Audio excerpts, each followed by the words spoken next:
Today we're looking at the 3mm bore drill, and as you can see, this is based on a spoon auger tip, which has the advantage that it cuts on the forward and the back stroke as well as it twists backwards and forward. So we'll give it a go on this piece of ash.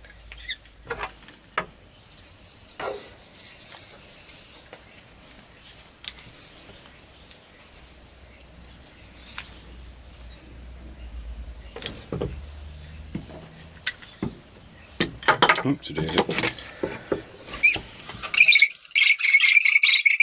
you see, it's a bit of a squeaker.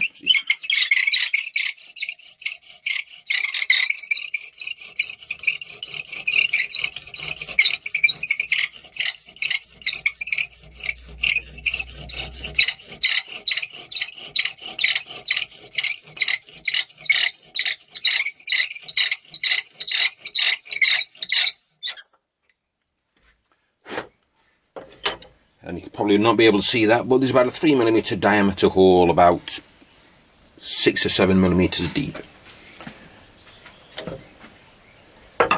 There we have the 3mm bore drill.